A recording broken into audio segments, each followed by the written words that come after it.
il faut que tu prophétises encore sur un grand nombre de peuples, et de nations, et de langues, et de rois.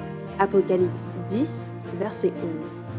Telle est la mission que nous avons accepté de remplir jusqu'à ce que la terre soit éclairée de la gloire de Dieu.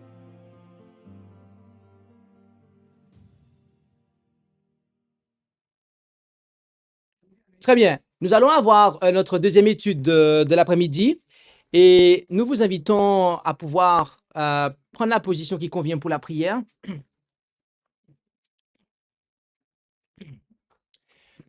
Notre Dieu, notre Père céleste, nous voulons te remercier pour ce moment que tu nous accordes.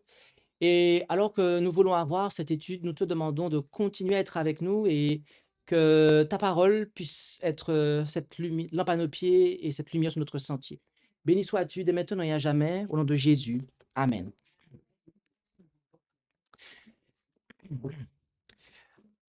Cette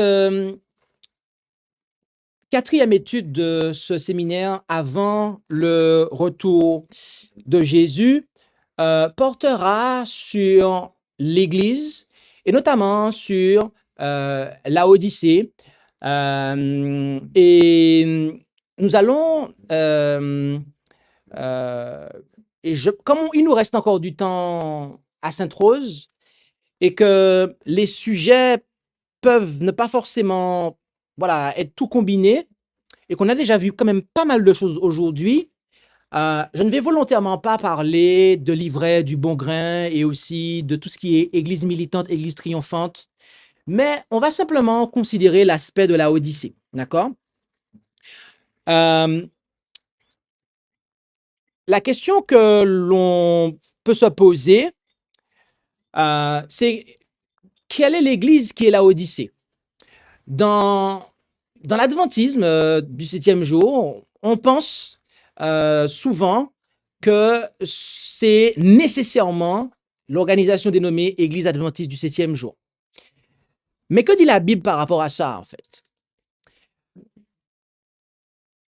L'étude de la prophétie nous révèle quand devait commencer le temps de l'Église de la Odyssée et, pour être plus exact, quand devait commencer le temps de la proclamation du message à la Odyssée. La Odyssée vient du grec laodikia et ce nom se compose de l'oas qui signifie peuple et de dikeia qui signifie juger. Ainsi, la Odyssée peut signifier peuple jugé ou le peuple du jugement. Donc, l'église de la Odyssée est l'église du peuple jugé, autrement dit, le peuple qui vit au jour du jugement. Or, étant donné que le jugement annoncé par le premier ange d'Apocalypse 14 commença le 22 octobre 1844, nous concluons que le temps de la proclamation du message à la Odyssée commença à cette même époque, ce qui est confirmé par le message adressé à l'église de Philadelphie, car en Apocalypse 3, verset 8, Apocalypse 3, verset combien? 8, nous lisons: je connais tes œuvres, voici, j'ai ouvert une porte devant toi et personne ne la peut fermer parce que, quoique tu n'aies que peu de force, tu as gardé ma parole et tu n'as point renié mon nom. Cela fait référence à la fin de la période de temps de Philadelphie. Christ, bien-aimé, est notre souverain sacrificateur, exerçant son ministère dans le sanctuaire céleste. Or, le rituel du sanctuaire terrestre se composait essentiellement de deux services. Le service quotidien pour l'administration du péché dans le lieu saint et le service annuel, le jour des expiations, qui était considéré comme un jour de jugement et qui avait lieu dans le lieu très saint, à en croire Hébreux 9, versets 1 et 6 et 7. Étant donné que le sanctuaire terrestre était un modèle des choses célestes, à en croire Hébreux 8, verset 5, il convient donc de conclure que les services quotidiens et annuels du sanctuaire terrestre ont leur contrepartie dans le ministère du Christ. Au jour antitypique, à partir de 1844, notre grand souverain sacrificateur quitta le lieu saint du sanctuaire céleste afin d'entrer dans le lieu très saint du sanctuaire céleste. Par conséquent, la porte fermée à laquelle il est fait allusion et mention en Apocalypse 3, verset 8 sous Philadelphie, ok, est celle du lieu saint du sanctuaire céleste, et la porte ouverte est quant à elle celle du lieu très saint où le Christ est dès lors engagé dans l'œuvre du grand jour antitypique des expiations. Autrement dit, la porte fermée indique la fin de la première phase du ministère céleste du Christ et la porte ouverte, le début de la deuxième phase. Ainsi, 1844 est bel et bien la date à partir de laquelle le temps de la proclamation du message à la Odyssée a lieu et se commence. Et sur ce point, l'histoire même du message à la Odyssée s'accorde avec cette étude biblique que nous venons d'avoir. Et là, on va faire un peu d'histoire. Quelques années après 1844, certains pionniers de la foi au message des trois anges ont reconnu que le message à la Odyssée s'appliquait à eux-mêmes. De ce nombre étaient James et Ellen White. Auparavant, ce conseil avait été compris comme s'appliquant aux croyants adventistes qui n'avaient pas suivi la lumière du troisième ange et s'étaient organisés pour former une autre église. Mais dans un article de la Review and Herald du 9 octobre 1856 contenant une série de questions, James White déclara « L'état des Laodicéens, tiède et ni froid ni bouillant, n'illustre-t-il pas convenablement l'état du corps de ceux qui professent le message du troisième ange ?» Plus loin, il déclara « Si telle est notre condition en tant que peuple, avons-nous de vraies raisons d'espérer en la faveur de Dieu si nous ne tenons pas compte du conseil du témoin fidèle comme suit ?» Et il cite Apocalypse 3, versets 18 à 21.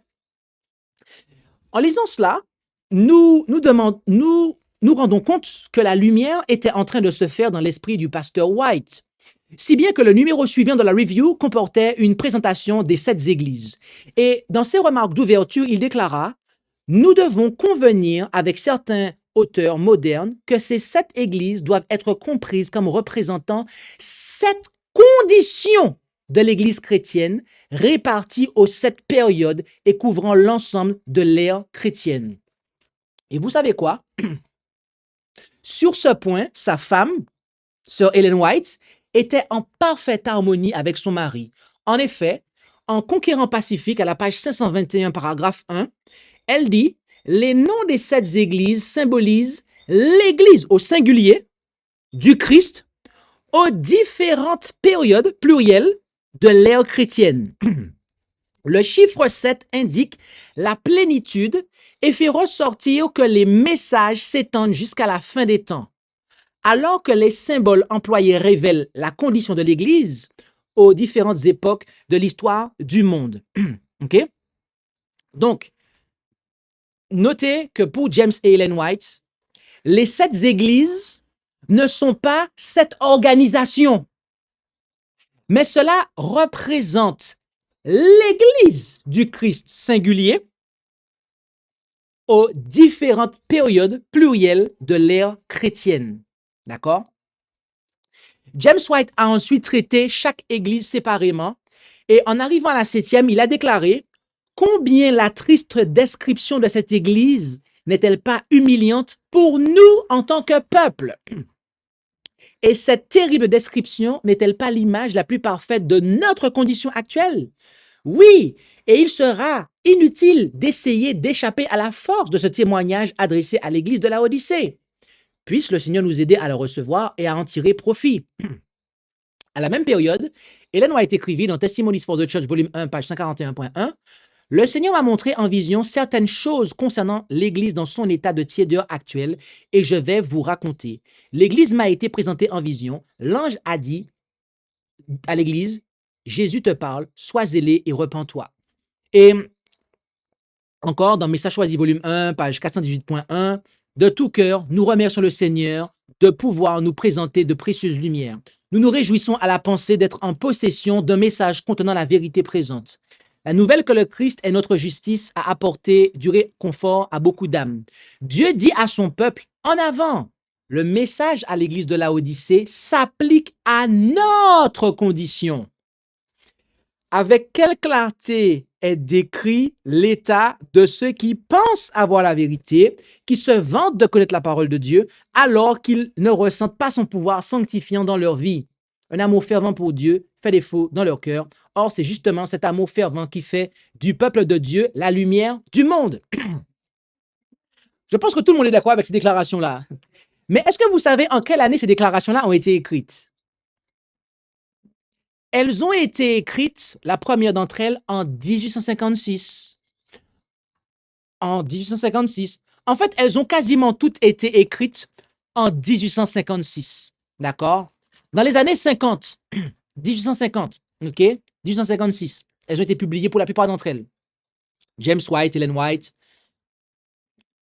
Maintenant, est-ce que vous savez en quelle année l'église qu'on appelle adventiste du 7e jour est venue à l'existence? Que nous apprend l'histoire de cette église, en fait? 1863. 1863, c'est l'établissement, l'organisation de l'église adventiste du 7e jour, et notamment de la part de l'aspect de la conférence générale. C'est là, en fait, qu'ils prennent le nom d'adventiste du 7e jour. Or, depuis 1844, a commencé la proclamation du message à la Odyssée, et 1844, oui, et ce n'est qu'une décennie après que les pionniers adventistes, dont Ellen White, se sont rendus compte que cela s'appliquait à eux, en fait. Parce qu'au départ, ils disaient non, ce sont les autres. Mais en fait, c'est eux. Cela s'appliquait à eux. Et il n'y avait pas encore d'existence d'aucune église adventiste du 7e jour. Bien aimé, pourquoi? Parce que les 7 églises de l'Apocalypse ne sont pas 7 organisations religieuses. Il y a certains qui pensent cela. Certains pensent que, eh bien, ils pensent, par exemple, que l'église d'Éphèse, c'est l'église apostolique, l'église de Smyrne, c'est l'église luthérienne, que l'église de Pergame, c'est l'église presbytérienne, l'église de Thyatire, l'église méthodiste, que l'église de Sardes, c'est l'église baptiste, que l'église de Philadelphie, c'est le mouvement millérite, et que l'église de Laodicée, c'est l'église adventiste du 7e jour. Mais en 1856, il n'y a pas d'église adventiste du 7e jour qui existe, en fait. Donc, comment fait-on, par quelle autorité, je veux dire, pouvons-nous dire que la Odyssée, c'est une organisation, alors que lorsque ce message a commencé, la période de ce message a commencé, 1844, il y a 0 adventiste du 7e jour qui existe. Et en 1856, quand Ellen White et son mari se rendent compte que ça s'applique à eux, il y a toujours 0 église adventiste au compteur et à perte de vue. Donc, la conclusion est très simple. Et l'étude va s'arrêter là parce qu'il va être 18 heures. Mais l'organisation dénommée Église adventiste du 7e jour, ce n'est pas bibliquement parlant, et avec les écrits d'Ellen White, ce n'est pas correct de dire qu'elle est la Odyssée. Ce n'est pas correct, en fait. Puisque les églises de l'Apocalypse ne sont pas des organisations. Ces églises représentent l'église du Christ, singulier, comme le dit de Conquérant Pacifique, au travers de 7 périodes plurielles de temps. Donc, lorsque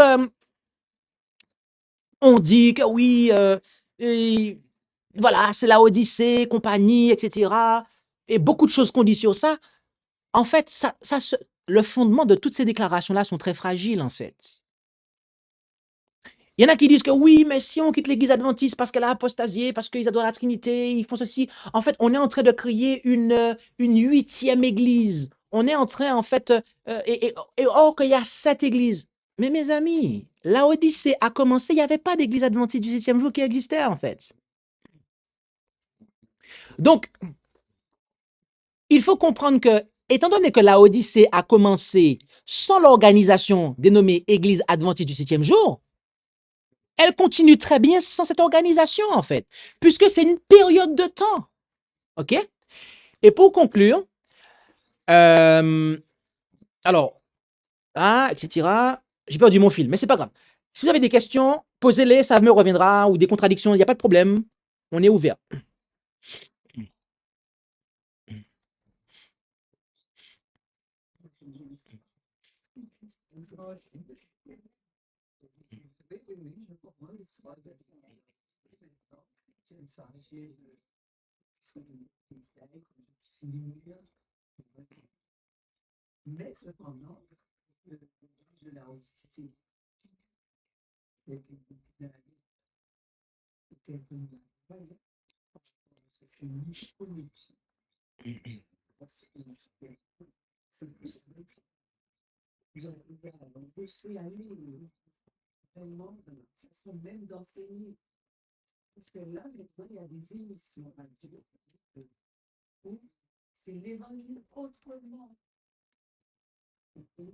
Hmm.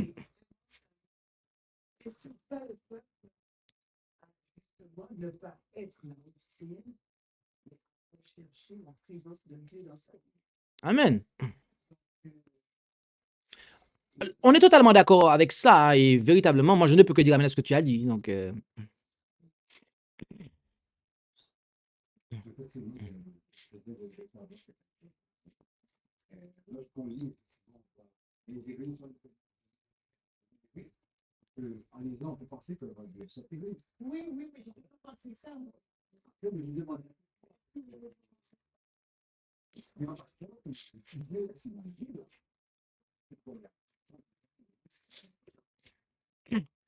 écoutez, j'ai la cerise sur le gâteau pour vous. Vous avez encore l'appétit? OK. Écoutez, Testimonies for the Church, volume 6, 77 et 78. Ellen White qui dit ça. L'avertissement pour la dernière église doit également être proclamé à tous ceux qui prétendent être chrétiens. Elle ne dit pas que c'est que pour les adventistes. D'accord. Elle continue en disant, le message laodicéen, tel une épée tranchante à deux tranchants, doit aller à toutes les églises. Et elle cite Apocalypse 3, verset 15 à 19. Elle dit, notre œuvre est de proclamer ce message. Faisons-nous tout notre possible pour que les églises soient averties. Nous avons une œuvre à accomplir en faveur des ministres des autres églises. Dieu souhaite qu'ils soient sauvés comme nous.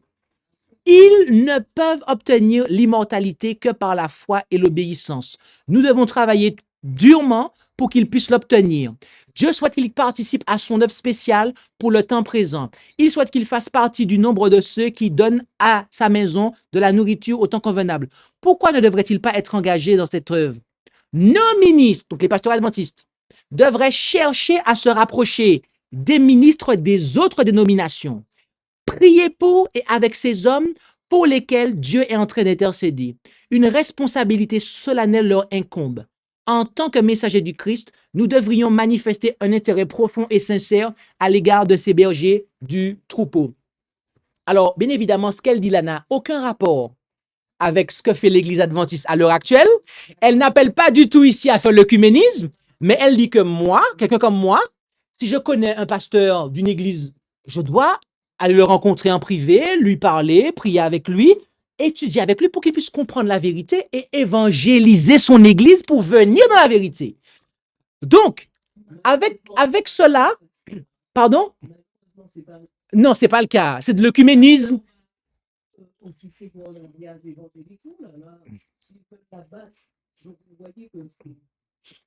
Ouais.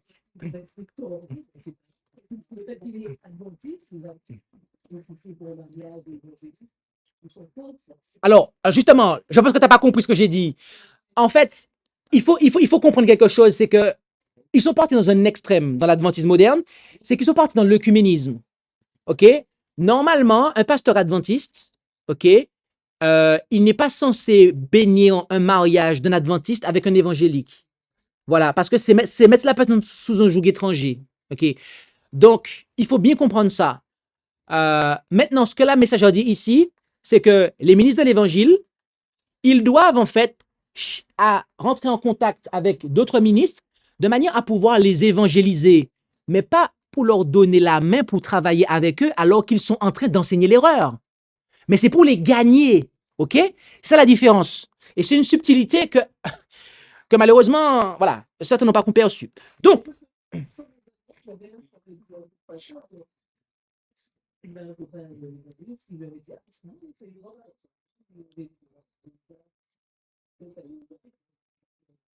non, non, non, c'est pas vrai parce que je peux vous dire que nous avons implanté la vérité présente pour notre temps en Afrique, ok? Et avec il y avait les responsables d'église étaient sortis, étaient en fait dans la mouvance évangélique, ok? Et ils sont rentrés directement dans la vérité présente sans passer par l'église nominale, d'accord?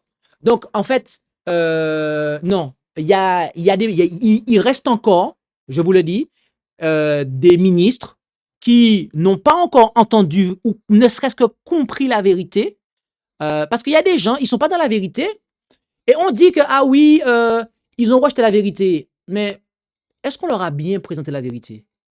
C'est ça. Avant d'accuser quelqu'un de dire il a rejeté, est-ce qu'on lui a bien présenté la vérité? Ah, c'est ça. Donc, il y a des ministres, il y a des pasteurs qui, n'ont, qui enseignent l'erreur, certes, c'est un factuel, on ne peut pas le nier, mais c'est parce que c'est ce qu'on leur a appris. Je veux dire, ils ont été formés comme ça. Mais Dieu les connaît. Je ne les connais pas, mais Dieu les connaît. Mais en tout cas, dès qu'on les rencontre, il faut chercher à leur parler pour qu'ils puissent entrer dans la vérité. Donc, cette déclaration-là montre une chose, et elle confirme tout ce qu'on a dit, c'est que le message à la Odyssée n'est pas que pour l'Église adventiste. Puisque, je le rappelle, l'Église, les 7 églises représentent l'Église du Christ singulier au travers de 7 périodes plurielles de temps. Et cette période de la Odyssée a commencé à partir de 1844, c'est-à-dire l'Église qui vit à la période du jugement. Et il y avait 0 adventiste à l'horizon. Donc, dire que l'Église adventiste du 7e jour est la Odyssée et coller ces 2 concepts-là ensemble, c'est-à-dire l'organisation adventiste du 7e jour et la Odyssée, et dire que c'est l'Église de la Odyssée, ce n'est théologiquement parlant, bibliquement parlant, et même au niveau de l'esprit de prophétie, ce n'est pas correct, ce n'est pas... C'est une vision extrême en fait. Non. Est-ce que les adventistes sont du 7e jour, sont dans la condition décrite par le message adressé à l'église de la Odyssée? Oui, mais ils ne sont pas les seuls, d'accord? Donc, maintenant, étant donné, et je vais conclure avec ça, mais la messagère dit que ce message-là doit être adressé aux autres églises, aux ministres des autres églises. On est d'accord que, donc ce message-là de la Odyssée, ça s'applique à eux. Mais si on dit qu'il ne faut pas quitter la Odyssée, ça veut dire que les ministres des autres églises qui observent le dimanche doivent rester dans leurs églises. En fait, est-ce que vous comprenez le problème qu'il y a dans ça, en fait? Bien aimé, en fait, vous savez, des fois, ça se joue à une virgule. Une virgule mal placée entraîne toute une théologie, en fait. Par exemple, je prends un exemple. Lorsque Jésus a dit, « Je te le dis, aujourd'hui, tu seras avec moi dans le royaume. » Pour une virgule mal placée, les gens ont conclu que Jésus a dit au gars qu'aujourd'hui, il allait être avec nous dans le royaume, alors que lui-même était dans la tombe ce jour-là, donc quelques heures après, en fait. En fait, ce que je vais vous dire par là, c'est que on doit prendre le temps d'étudier le contexte, parce que des fois, on prend en fait un feutre à bout épais, on fait des gros traits, alors qu'en fait, on doit écrire à pointe bic, en fait, pour bien comprendre de quoi il s'agit. La religion, effectivement, alors, la religion des hommes divise, mais la religion de Dieu, qui est le fait de se purifier des œuvres, et de se purifier du monde et de prendre soin des pauvres, des veuves et des orphelins, elle ne divise pas, elle rassemble. Donc, j'en ai terminé. Il est 18h04. Est-ce que vous avez des questions ou des remarques?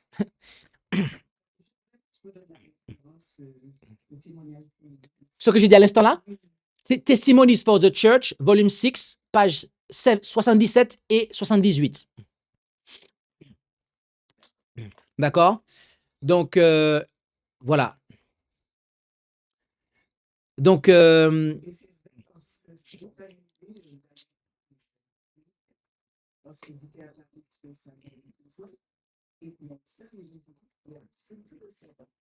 tu vois?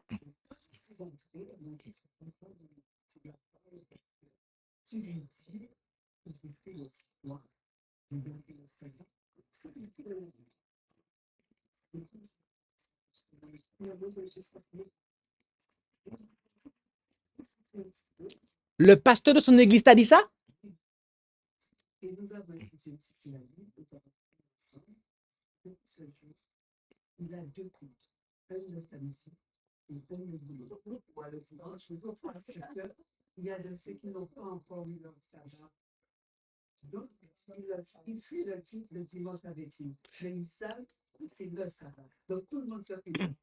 Alors, ouais, je dis un demi-amen parce que je dis amen à moitié parce qu'il faut savoir.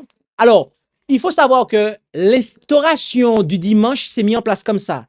Ça veut dire que ils ont pas abandonné le sabbat tout de suite, hein.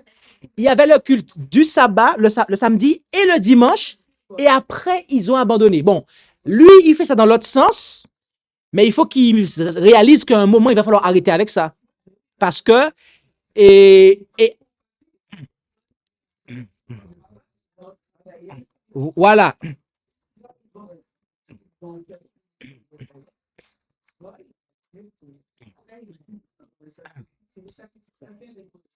Ben, ouais, je dirais un plein amen quand il aura finalisé le projet.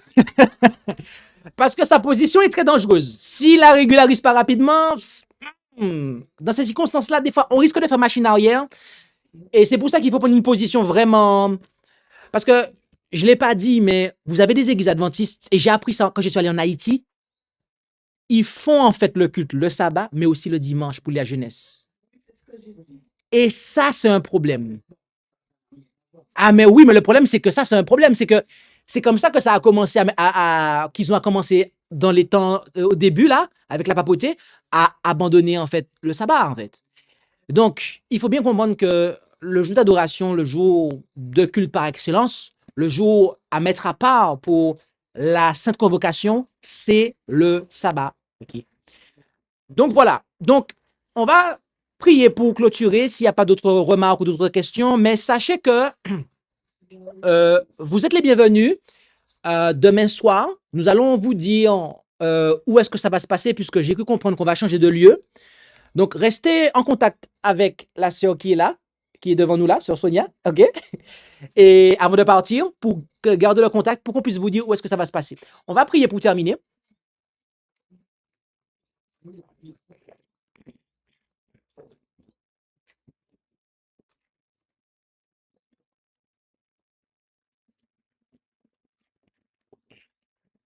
Prions. Notre Dieu, notre Père céleste, nous voulons te remercier pour ta parole. Et au travers d'elle, tu nous as fait savoir que, eh bien, le message pour l'Église de la Odyssée est un message qui prend effet à partir de 1844, car c'est à partir de ce moment-là, eh bien, que ton peuple passe et commence à être l'objet du jugement. Et nous comprenons que les périodes de temps les sept églises représentent ton église, mais au travers de cette période de temps, et que l'église adventiste du septième jour n'est pas la seule concernée par ce message, et avec tout ce que ça implique. Alors aide-nous, Père, à pouvoir effectuer les mises à jour là où c'est nécessaire, à comprendre le principe de cause à effet de tout ce que nous disons ici pour, eh bien, avoir, eh bien, une juste compréhension pour ne pas, eh bien, à, verser dans aucune interprétation qui ne serait pas équilibrée. Bénis chacun d'entre nous, et alors que ton Saint Sabbat se termine, nous te demandons de rester avec nous. Et c'est la prière que nous t'adressons au nom et par les mérites de Jésus. Amen.